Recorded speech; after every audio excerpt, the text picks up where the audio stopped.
WTBQ.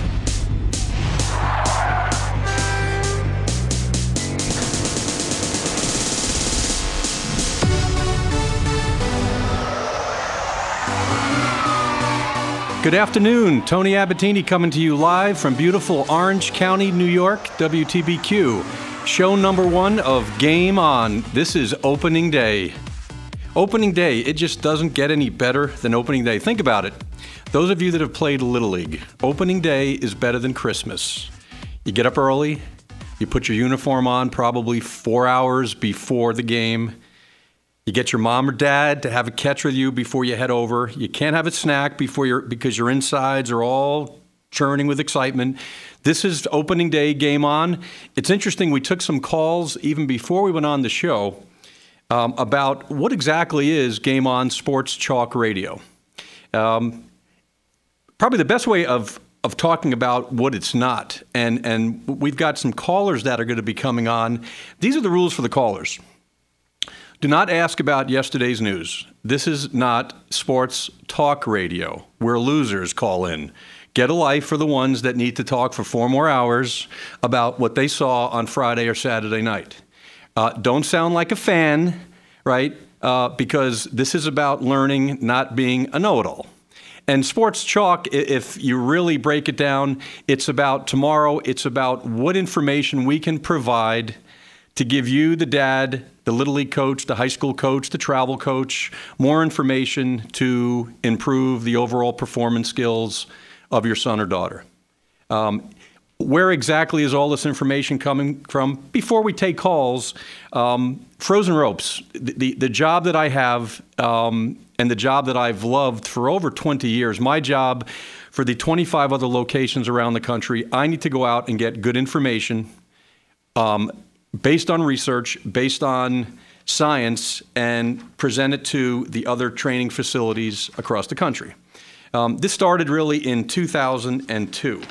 My first gig with a Major League Baseball team. And very quickly, Bobby Valentine, 2002, walks into our Frozen Ropes Training Center and starts asking me questions about vision training and kinetic chain and all kinds of interesting things. And the first thing that he told me was, I don't want an opinion. You need to tell me where this information is coming from because you don't count, Tony. You never played in the big leagues. You have to be able to make sure that this is all based upon something that is real. Well, 4 years later, having worked for the Mets for 4 years and then spending time with the New York Yankees, my second consulting gig, I had an opportunity to work with the Yankees in the area of mental skills training and vision training. Prior to that, probably the greatest thrill that I had personally and what really catapulted Frozen Ropes to national stature was meeting Mariano Rivera. And those of you that want to call in and talk about Mariano's free agency or how he's going to do next year, boring. Let's talk about why Mariano has the most and best flexibility of any 41-year-old playing Major League Baseball. Let's talk about why Mariano Rivera throws a 9-ounce weighted baseball in the bullpen prior to getting loose, and to what extent that could be helpful for some of the high school and Little League players that might be listening in. Again, a year and a half later, Manny Ramirez. I had an opportunity to work with the Boston Red Sox for 3 years. And I'll never forget the line that Manny told me. I wanted to find the essence of hitting. And Manny Ramirez, arguably one of the best right-handed hitters in the game, before he decided to take funny hormone pills that he said he didn't really know about. I'll never forget his advice in talking to hitters. Tony, you know what? If you can get your hitters to understand that if they look at nothing, they can see everything. And I said, Manny, I don't really understand that. He said, the whole key to hitting is to be so into the swing, so into the ball, that you're looking at nothing, but yet you can see everything. And from that, we had to water it down because most 9-year-olds really wouldn't understand that Zen-like phrase.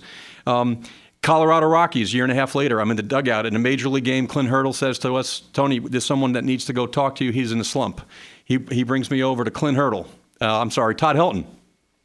Here's a guy that's been in the big leagues for 10 years, and I've got 30 seconds to convince him that I have the right to be standing in this dugout in a uniform in a game as a consultant to the Colorado Rockies. And 30 seconds later, I happened to say something that made some intelligence, and Todd Helton said, you know what, you can stay in the game. I want you to watch my swing and tell me some of the things that are going right or wrong.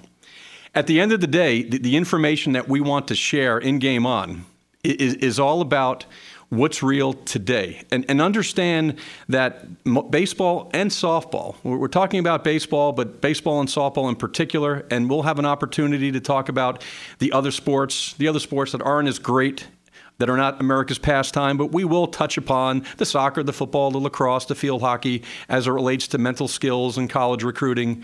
But baseball at the major league level is a multi-billion-dollar industry. And the reason why the information that we have in 2011 is so much better than 10 years ago is the amount of money that is spent on research and development. For example, when you have the ability to look at a major league swing at 300 frames per second, when you have some of the best kinesiologists, biomechanists, sports engineers looking at deliveries, having some of the best orthopedic surgeons in the world looking at the rotator cuff, looking at overload issues, looking at throwing and whatnot, this is why the information today is better than it was 10 years ago.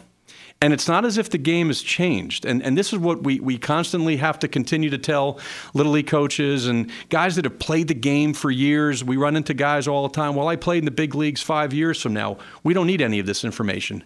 You really do, because the information and what is available now at the amateur level, because of the billions of dollars that's being spent at the major league level, is so substantial. And so it's not about changing the game, it's about taking advantage of technology. And again, this is not about creating and developing major league players. At the end of the day, you as a parent, as a coach, your greatest influence on the children that are there, right, getting them to participate. Getting them to maybe put a ball in play. We come into contact with so many Little Leaguers that our greatest challenge is can they put a ball in play? Because we know at the Little League level, if they put a ball in play, it's a double. So this isn't about building major league players. This is really getting information to the grassroots. And I'll say this today and probably say it on show 2, 3, and 4. The single most important factor in your child's achieving any degree of athletic success is going to be with the parent. You can spend money at places like Frozen Ropes or any other facility, go to private training, but you as a parent, particularly to the 5 to the 14-year-olds, as it relates to you controlling their activity, you monitoring what they eat, your ability to go out and participate in physical activity with your daughter or son will be more of a factor than anything else. And really the objective of Game On, how do we get every parent, every teacher out there to be a better coach? We're going to take a call right now. And again, let's make sure we have the caller's rule. We don't want to be talking about nonsense. This is sports chalk radio, not talk radio. We have Tom from Danbury on the line. Hello, Tom. Hey, Tony. Hi, Tony. How are you? Good. Great to be on the show. I was listening in to what you had to say, and I had to ask a question. I'm going through a little bit of a dilemma right now, trying to work with the kids. I'm a Little League coach. I help out with some travel teams, and I'm thinking about getting my sons to integrate wood with metal. And you know, I'm doing a lot of research, trying to figure out what the best bat might be. And I just want to know what your opinion is on wood versus metal, or the pros and cons of wood when you're working and training with young players. Tom, great question. As most of the listening audience knows, the wood bats are not at the amateur level. 25, 30 years ago, Little League, high school, travel have all gone to the aluminum or the composite bats, certainly at the major league level, and even in some college conferences are using wood. From a training standpoint, and we see it quite a bit, you see the 7-year-old with a wood bat. And our first reaction when we see that, you're not looking to develop a major league hitter, so why put the instrument in a 7-year-old's hand that they probably won't be using come Thursday or Friday when it's time to play Little League? Because the aluminum bats are much more forgiving. By that I mean you can hit a baseball or a softball at the end or even toward the front of the bat near the hand.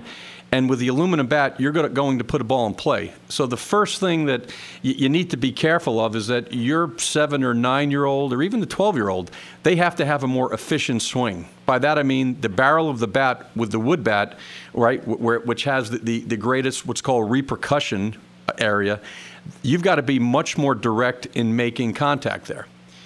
As the players get older, from a training standpoint, yeah, the wood bat does make sense. I'm just not a big fan for 12 and under because at that level, particularly Little League and youth level travel ball, it's about putting the ball in play hard. And the wood bat sometimes just gets some of the young players a bit frustrating.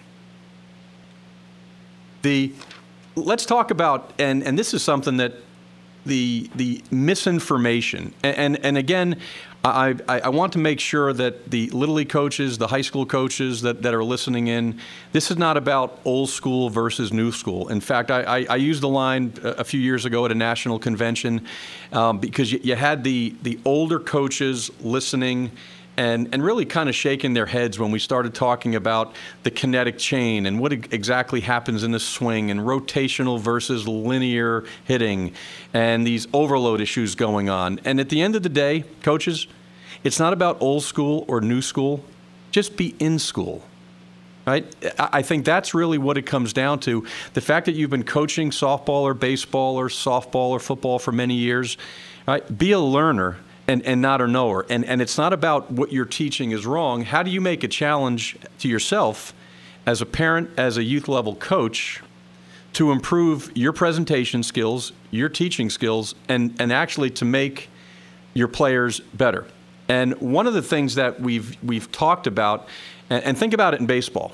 I wrote an article about 5 years ago for Babe Ruth League magazine, and it was the 10 tall tales of baseball. This was all the stuff that my dad and probably your dad told you that just gets passed on from generations to generations. Think about it. There were probably 20, but for the article, I chose 10. Probably the biggest one, and I know this is going to insult some of the coaches, catch the ball with 2 hands.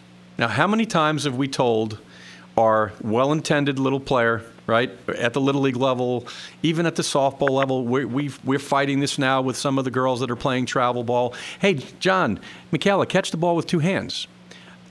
Catch the ball with 2 hands started when baseball gloves back in the 30s and 40s looked like a pancake. They didn't have the hinge, they didn't have the nice soft leather, and you literally needed 2 hands to close the glove. Now, fast forward to 2011-12, the gloves that are being made now, and not many of them are being made in America anymore, you should be able to close that glove with 1 hand. By asking that young player to try and catch with 2 hands makes it that much more difficult. Think about it. It's harder to coordinate one part of the body than it is 2. So by asking little Johnny to have 2 hands, right, going after this oncoming ball is tougher to do. Yet go down to any Little League in the spring or even in the summer, and you'll hear, hey, catch that ball with 2 hands, and all of a sudden the ball goes 2 feet past someone, and there's no chance of little Johnny even catching it. So, you know, one of the things that we're trying to do is let's get information out that is real, and let's talk about some of the other components that might just be information that's been passed on, but we're going to challenge it. And if it makes sense, use it. If it doesn't make sense, let's define it as a cliche, and let's give the next generation of softball and baseball players a chance. Let's take another call if we can at this point. How about if we take a timeout at this point? Even better.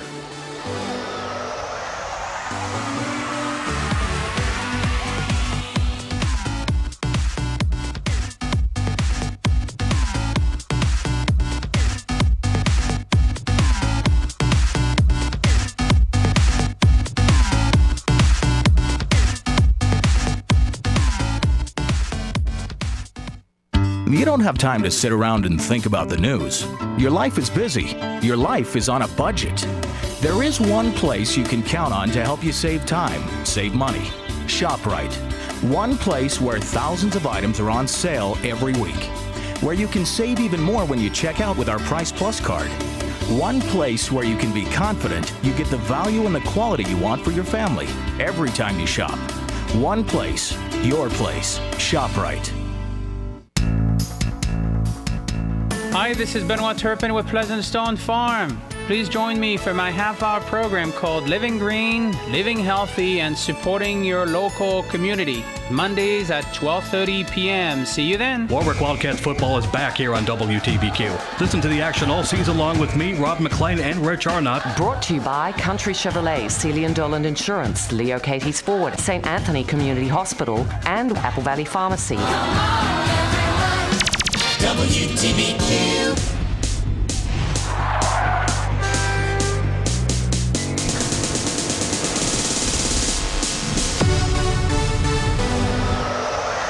We are back live, game on, opening day, WTBQ in beautiful Orange County, New York. We just started talking about some of the 10 tall tales of baseball, some of the information that we as adult parents might have received from our next generation of parents, and we're trying to sift out and see what makes sense. Those of you that are coaching baseball and softball, we've got a caller on the line, Liz from Boston, hopefully not a Red Sox fan.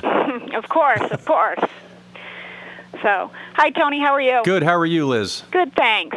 My question is, my daughter is taking lessons, and she's taking lessons from a coach who also obviously works with baseball players. And I want to find out, is it true or not true that the swing for baseball is the same for softball?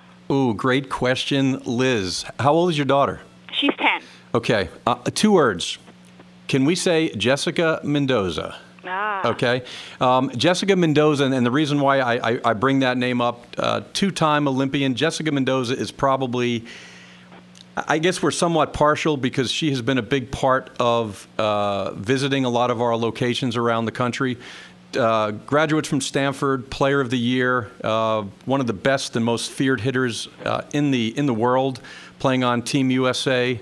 The short answer to your question, Liz, the swing is the swing, and one of the reasons why, in our opinion, in my opinion, is that so many girls have struggled is this misconception, and I think a lot of it, coaches have agendas sometimes. I'm a softball coach. I don't want you going over and working with someone else, so we're going to tell you and try to convince your daughter or the mom that the softball swing is different. Okay. And if you really break it down, if you took Manny Ramirez, and I know being a Boston fan, you certainly know who Manny is. May he rest wherever he's resting at this point. But what Manny Ramirez does, both in his setup and how he gets ready and his swing, is exactly what Jessica Mendoza does. So make sure that who's ever working with your daughter, right, the setup, how she looks, is she comfortable, right? Does she have good hand position? Does she dance in her stance? One of the teaching cues that I know many of our locations are using all the time. Is she comfortable?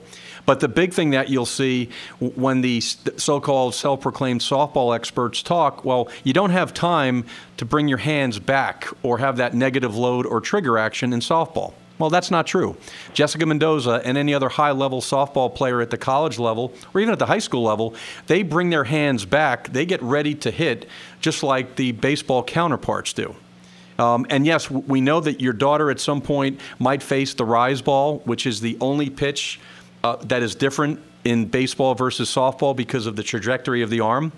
But at the end of the day, all the other pitches that your daughter is facing is going to be the same type of pitches that the baseball guys are going to be getting. The ball's going to be going to the left, to the right, and it's going to be dropping down. So you go out and let her continue to swing the bat. And the next person that tells you that, well, that looks like a baseball swing, consider that a compliment, Liz. Yeah. Well, the coaches has said that, but, you hear the parents the scuttlebutt with the parents making their comments, and most of the parents think that the swing is different.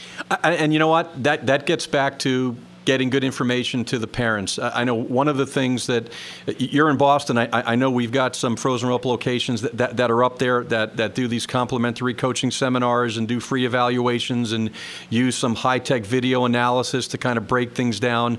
You got to convince the parents, and really the best way to convince their parents, have that little softball player that's struggling, teach her how to hit.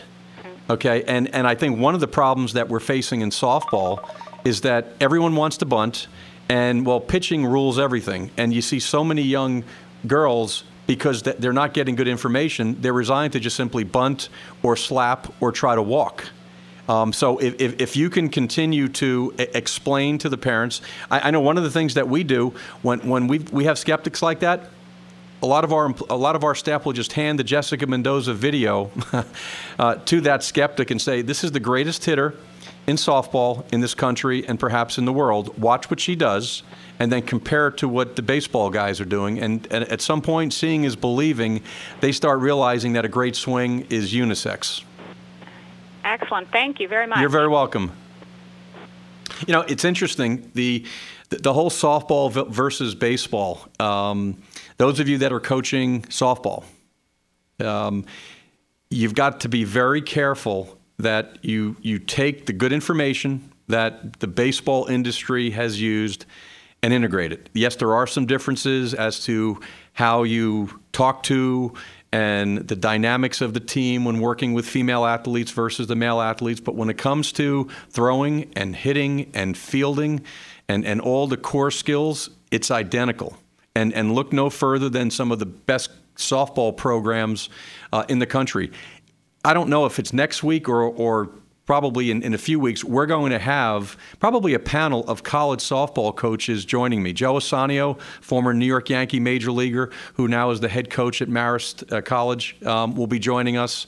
We're going to have Tim Walton, the head coach at the University of Florida. These are the best of the best. These are the giants in the softball industry.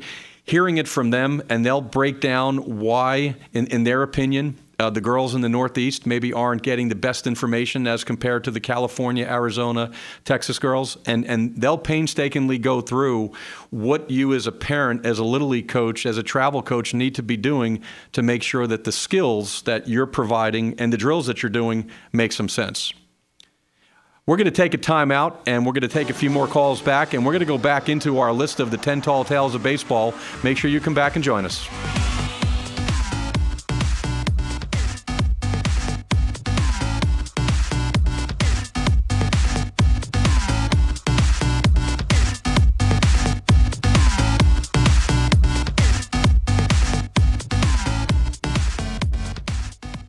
You don't have time to sit around and think about the news.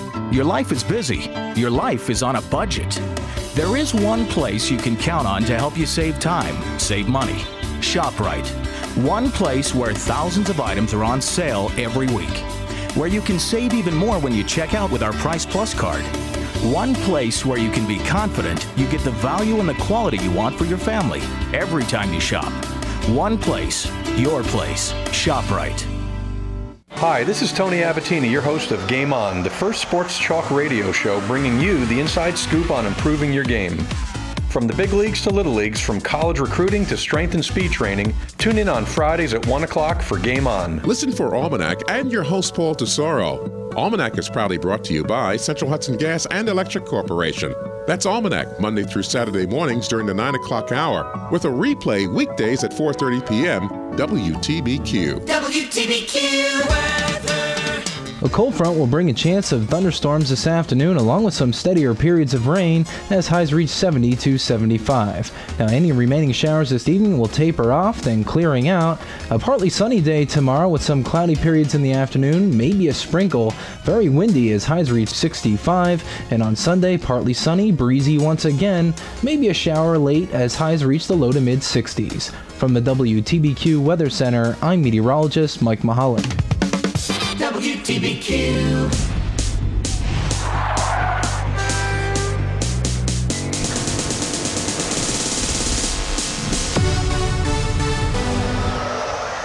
We are back live, Game On, opening day 2011 WTBQ in beautiful Orange County, New York. Thank goodness for technology. We actually have some calls coming in from our blog and frozenropes.com. And if I can, I guess we have a viewer that was somewhat nervous about coming on.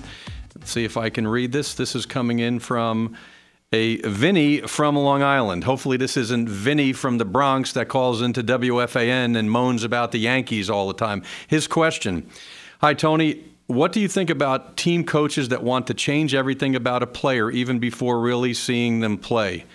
I'm guessing that Vinny has a child that's either playing in high school, playing in college, and even before that young player has a chance to perform, you've got a well-intended but probably stubborn coach that wants to change. This is a topic that we hear and see about all the time.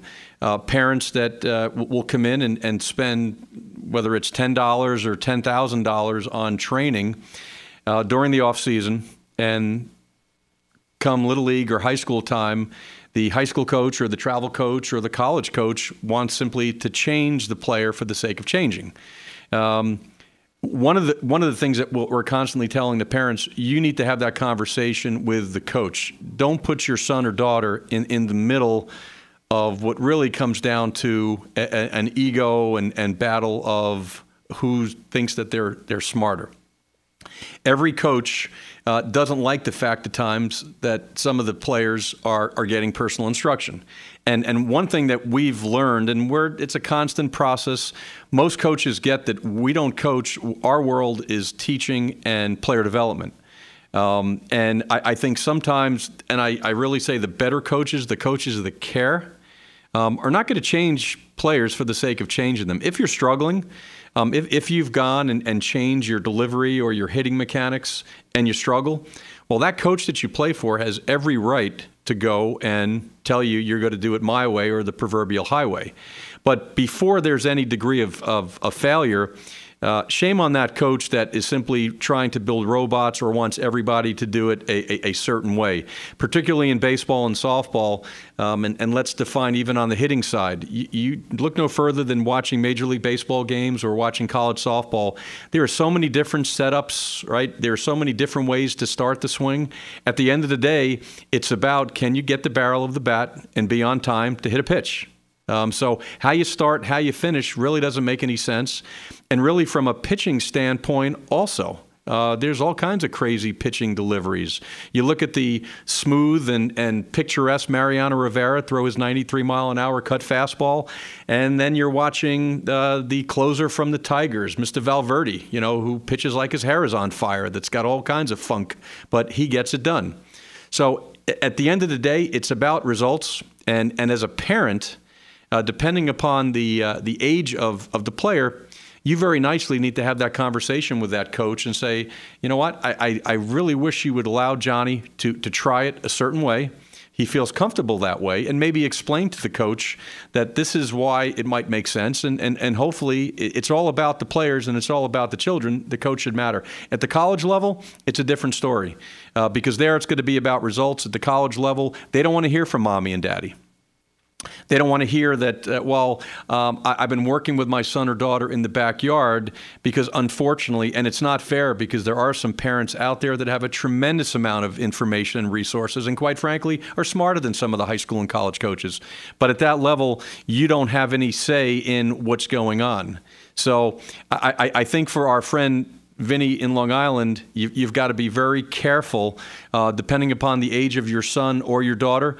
If they're under 12, you need to have that nice non-confrontational discussion with the coach. If they're in high school and beyond, it's time for your son or daughter to have that conversation. The other question that he brought up was throwing. What do you think about throwing and how often do you throw in bullpens or whatnot? Throwing is such a huge and important topic. We're going to spend a whole show in a few weeks with an orthopedic surgeon, and I think we'll have Bobby Ojeda, the sports analyst on SNY and former New York Met world champion 1986, and really break down what exactly throwing is all about and how at a very early age we need to get good information to the Little League coaches, to the moms and dads who are having catches in the backyards. Because it's one thing, if you don't really know an awful lot about hitting, so your kid struggles. He goes 0 for 4. But guess what happens if you get your son or daughter some bad information as it relates to throwing? Can you say Tommy John surgery? Right? That's the big difference in throwing and teaching pitching, that the repercussions are you're going to hurt someone and possibly injure someone, or that little boy or girl might not ever be able to play the greatest game ever, baseball and softball. So on throwing, We're going to defer a little bit later down the road on that. But the one thing that you need to understand, let each player listen to their bodies. If your son or daughter is telling you that they're sore, or they've got sharp pain in the shoulder or the bicep tendon, which is located on the inside elbow, stop, right? They're not making millions of dollars. You can't tell them to suck it up and get out there and play. The minute that you see that they're sore, right, or there's some discomfort, even if you're not coaching that team, without jumping in the dugout and causing a scene, you should walk over to the dugout and let that Little League coach or travel coach know, hey, you know what? I think my son is in overtime right now, or he doesn't feel well. And that really segues into pitch counts. And at some point, I know Little League Baseball has mandated pitch counts based upon age, based upon how often you're throwing and whatnot. I think there's other variables involved in throwing. And I think the greatest one is how do you feel? Because you can be under the pitch counts in Little League, and that little 10-year-old's body could still be in overtime just based upon so many different variables. How effective his pitching delivery is, when he threw the night before. Did he play dodgeball on Friday afternoon, right? Which puts more stress load on the arm. So the best way to guard against throwing issues is to have that honest conversation with your son or with your daughter. The other part of this 10 talls of baseball, we made reference before about the information that's out there. And you hear this all the time. Think how many times either you've said it yourself, and I know some of you are saying, no, that's not me. I would never say something like that. How about this one? Bend your knees and crouch down as a hitter. Bend your knees, Billy. Come on, just bend your knees and get ready to hit. How many times have we heard that, again, with the best of intention on so many Little League fields across the country? I'm here to tell you that that is not the best way for little Johnny or little Jane to be an effective little hitter. Because the lower those little bodies get, the way in which the human body works, the lower you get as that swing starts, their first move is going to be where? It's going to be up, okay? Which is the reason why at the youth level, and you're going to have to trust me on this one, most players, most hitters are missing underneath the ball. Right? And if you think about our friend named Louie, one of our most popular teaching cues is that every hitter from 9 to 29, we actually gave this to Manny when he visited Orange County a few years ago, you need to talk to Louie. Louie is an acronym for late, over, under, early. Every hitter has to have a friend named Louie. And so when that 9-year-old or that 19-year-old misses a pitch, in the 8 to 10 seconds that he or she has in getting her composure back, they need to talk to Louie. Hey, was I late on that pitch? If I was late, I need to start my swing a little sooner. You know what? I was early on that one after talking to Louie. I need to let the ball get a little bit closer at some point. So the power of Louie is a great way, and you know, some of us will say, well, maybe that's a little bit too technical. You know, that's probably more for the older players. We use our friend Louie with 9 and 10-year-olds. Right? The sooner your son or daughter can understand the power and the friendship of Louie, the better hitter that he or she will be. And really getting down to, you know, back to bending your knees, okay? There's a difference between having your knees bent and sitting down and having all of your weight on your heels as compared to flexing your knees and still be having your center of gravity leaning over home plate. And I know this is radio, it's not video, and you can't really see that, but think about it. If you just stood up right now, break your knees, okay, slightly. That's called flexing the knees. Once you start crouching down or bending your knees down, you see that most of your weight gets redistributed into the heels. Once the weight is on the heels, that's the underlying problem in some of the setups that we see with so many of the young hitters. So the next time that you're yelling out, hey, bend your knees, get down nice and low, let's kind of redefine that and just kind of tell your hitters, you know what, let's just kind of lean over just a little bit and get them to understand the difference between flex and sitting down. Here's the other one that really gets chuckles and raises eyebrows when we're at coaching clinics across the country. Hey, Billy, you got to throw overhand. Let's throw overhand. Get that hand up. Well, let's think about it. Think about a clock. 12 o'clock would be at the highest point of a clock, and that would be the highest point in which we would throw a softball or baseball. When we're saying throw overhand to so many of these young players, they're thinking, I've got to throw this ball at 12 o'clock.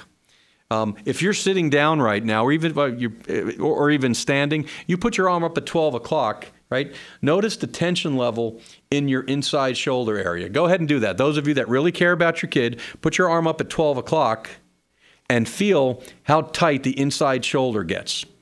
If you do the same thing and just simply bring your arm down to what we're going to say would be 10 o'clock, using that same clock analogy, you can see that all of a sudden that shoulder tension level gets less. The shoulder is loose and is going to have a better opportunity to throw. So make sure when you're telling kids, hey, you got to throw overhand. Overhand technically is any time that the elbow is above the shoulder. That's overhand. So short of being sidearm, which we don't want the young players to throw from, where the elbow and the hand and the shoulder are parallel, as long as the elbow is slightly above the shoulder at 10:30, 11 o'clock, or even 11:30, using that clock analogy, that's a good overhand throw. And we see injuries and we see just lack of good arm speed when throwing overhand continues to be over the top. Hey, when we come back, we're going to take another timeout, and we're going to go back and continue to go down to 10 Tall Tales of Baseball and take a few more calls.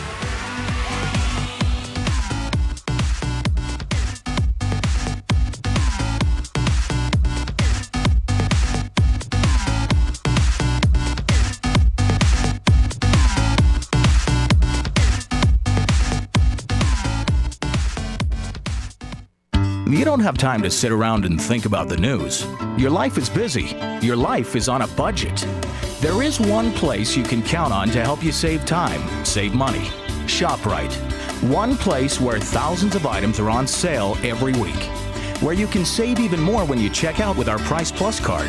One place where you can be confident you get the value and the quality you want for your family every time you shop. One place, your place. ShopRite. Looking for a quick sports fix? Tune in to Johnny's Bench, Thursdays at 6 p.m. We can talk baseball, basketball, football. We can take it local. We can take it national. Johnny's Bench, Thursdays at 6 p.m. right here on WTBQ. RMC says, can you count to 10,000 tears? Wednesday nights at 9, WTBQ. WTBQ.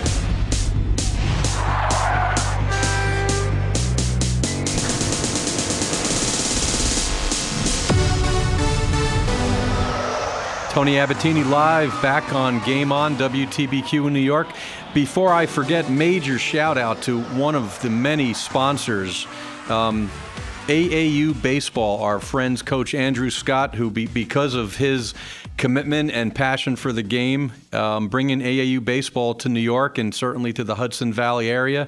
Andrew is a dad who gets it. He realizes that coaching and teaching are two different things. He coaches baseball and at the same time realizes that professional instruction is there for him to make him a better coach. So we thank AAU baseball and certainly Coach Andrew Scott for making Game On a reality, and certainly our friends, our main sponsors, ShopRite.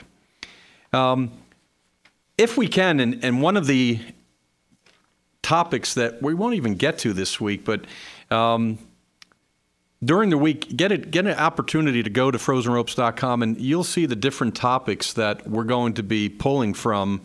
Kind of a combination of getting good information, and at the same time, we're going to be bringing some guests on and on again, off again, and really getting phone calls. The phone calls today were great. They talked about some real grassroots issues. Dealing with competitive anxiety issue in amateur sports, a topic that is so close to my heart. And I mentioned before the Major League Baseball teams that I've worked with over the last 20 years, and Frozen Ropes being around since 1992. It was, Orange County it has been the mothership for all of the different franchises across the country.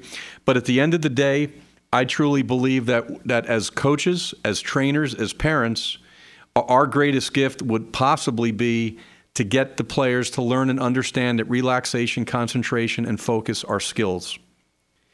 Because we see so many players, we call it white line fever. They've got a great swing in the game. They throw great in practice. Then the game starts, and what happens? And you see this at the major league level. It's called choking. even at the Little League or even at the high school level. That same great swing, that great smooth way in which your son or daughter goes after a fly ball in practice doesn't show up come game time.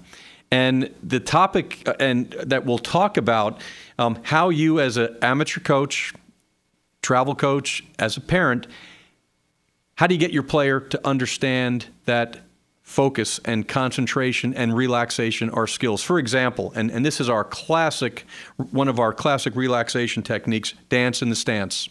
When you're watching some of your hitters get ready to hit, if they're not moving, they're not ready.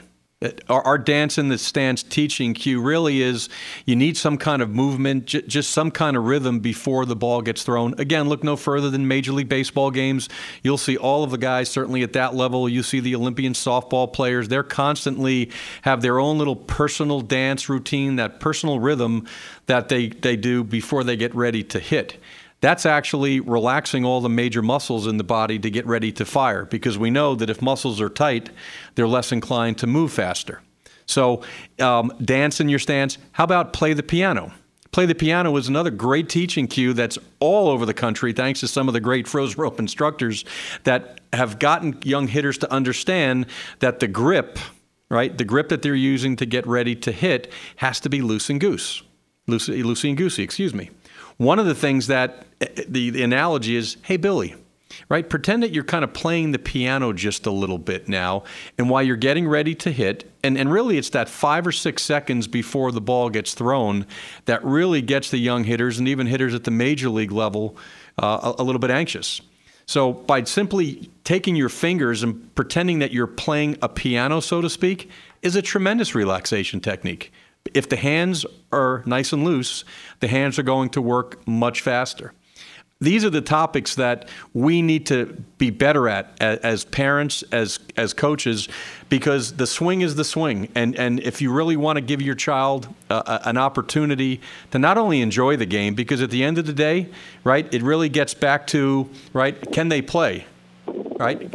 Can they participate? This isn't about who's going to make a living doing this. If you look at the odds of your son or daughter playing in the major leagues or being an Olympian, they have a better chance of being a neurosurgeon and being a physics major at MIT than making a living doing this. So if we can get them to enjoy themselves a little bit more and for their physical skills to come out, that's really what it's all about, and understanding what exactly these mental skills are about, I think is tremendous. And most people kind of shy away from it. But think about how many times you're at a high school game or a travel game and you got the well-intended dad or mom yelling, hey, Billy, relax out there. Sally, just relax, concentrate, focus. As if by saying those words, they're going to improve. Quite frankly, it actually makes the situation worse when you're trying to get someone to relax, right, to learn what to concentrate on, and knowing that the harder you focus many times, particularly in hitting a baseball, the worse it gets. So let's give some meaning, if we can, to those 3 magical terms that we throw out all the time. We've got a caller coming in, I guess, from the Big Apple, Mark from New York City. Welcome to Game On. Hey, Tony, how are you? Hey, quick question. I got you on speaker, but I'm driving. I've been up to your complex for a tournament, and it's a great place. Terrific. Thank you. Sports Park, Rock Sports Park. There's just been a lot of questions about, talking with the other coaches, when you step up to the plate, the positioning, where you want to have the player, and if it's consistent or do you change with different pitchers. I'll hang up. Thanks very much.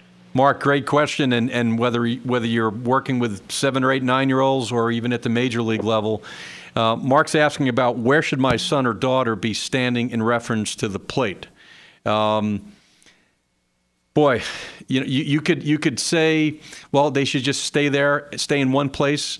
I think if you're talking about travel ball and you're really trying to get young hitters to understand the game, if the pitcher, for example, is throwing a particular type of pitch, well, let's say, for example, the pitcher's throwing very fast. Common sense would say that young hitter should be where? He should be in the back of the batter's box to give her or him more time to get a chance to hit. If you as the coach or hopefully the players themselves are identifying that this is a pitcher that's throwing a lot of junk balls, throwing a drop ball, that most of the balls that are coming in are landing in front of the plate, Again, common sense, and again, be careful thinking that young hitters have common sense. You as the coach might have to say, we need to move up in the box just a little bit.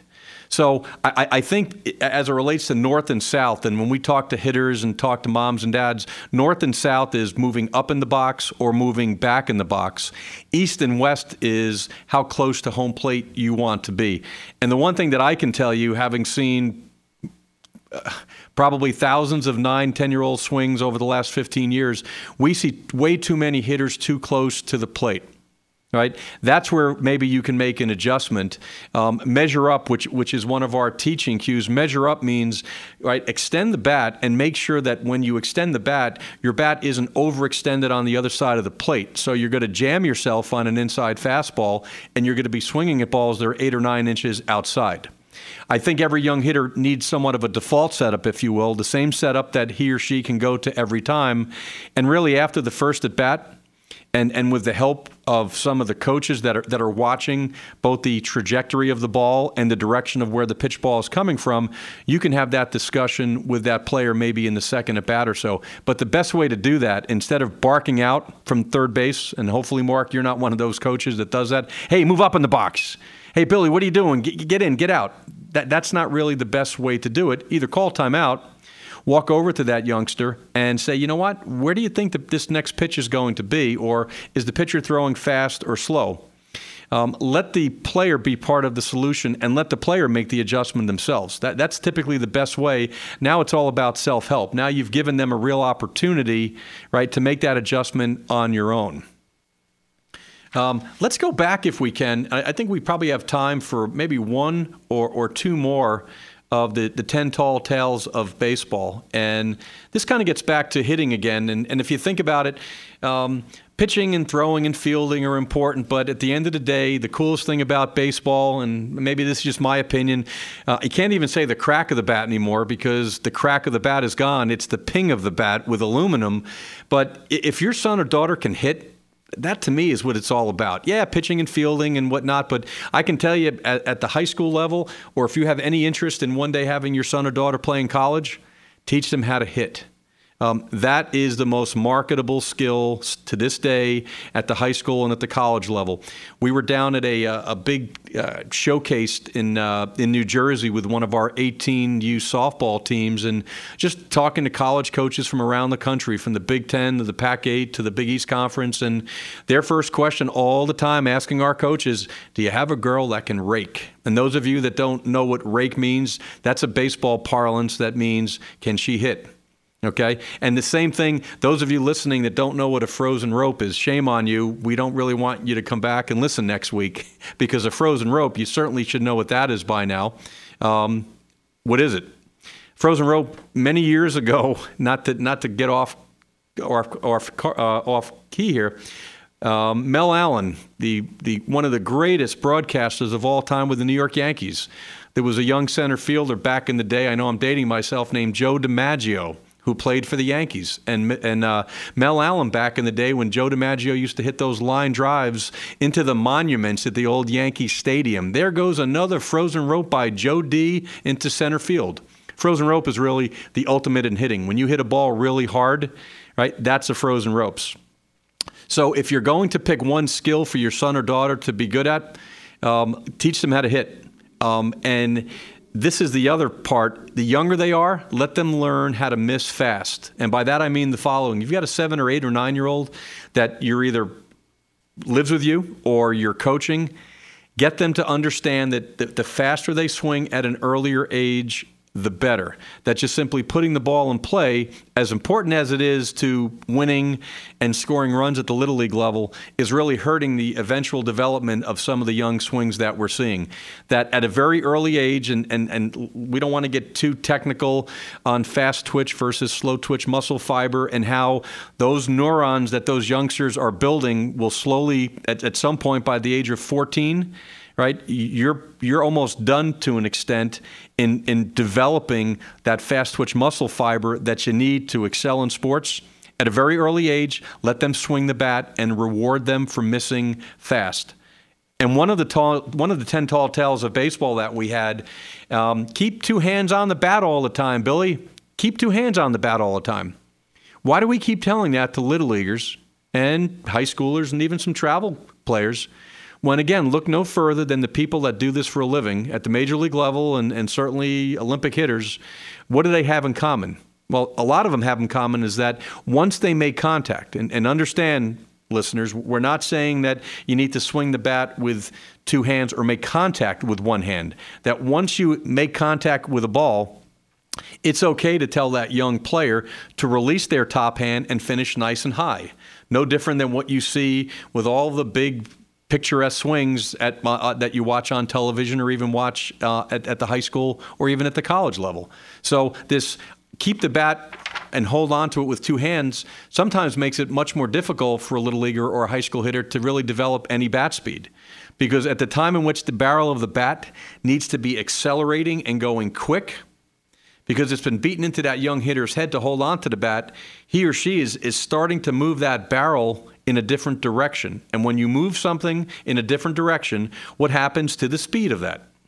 You don't need to be a physics major to know that you're slowing down the speed of that barrel in this effort to have it turned and folded with two hands. So, and again, these are the 3 or 4 that are on there. This article that was written, this was written June '99, and it was actually reprinted maybe a year or two ago in Junior Baseball Magazine. Now, this is on our website at frozenropes.com. This is free information. You'll see the other 10 components that are on there. This is good reading. You may disagree with it, but that's okay. Okay, I've taken the time to explain why catch the ball with two hands and throwing overhand and bend your knees might not make sense. At the end of the day, if you've got a son or daughter or your Little League team are the best players in the world, and none of this information is relevant, but if they're struggling, and the same way that we try to tell all the players that we meet, maybe this is the year that you as a coach, you as a dad, you as a mom can improve your coaching skills and more specifically, your teaching skills. Because the big difference, coaching third base in Little League is much easier than teaching someone how to catch, throw, and field. And I'm going to say that again because there is such a critical difference between coaching this great game of softball and baseball and teaching the individual skills. The problem is we have too many coaches in the industry now. We don't have enough, I call it, at the grassroots level, we don't have enough of the teachers of the game. So the next time that you see someone struggling with their throwing, fielding, or their hitting, be a better teacher and be less concerned about putting the bunt on or catching and controlling or managing the game, which is fun, which is what it's all about. But at the end of the day, your greatest gift as a parent or as a coach would probably be to teach individual skills. We're going to take one more time out and come back and wrap up the hour on Game On. You don't have time to sit around and think about the news. Your life is busy. Your life is on a budget. There is one place you can count on to help you save time, save money. ShopRite. One place where thousands of items are on sale every week. Where you can save even more when you check out with our Price Plus card. One place where you can be confident you get the value and the quality you want for your family every time you shop. One place, your place. ShopRite. WTBQ.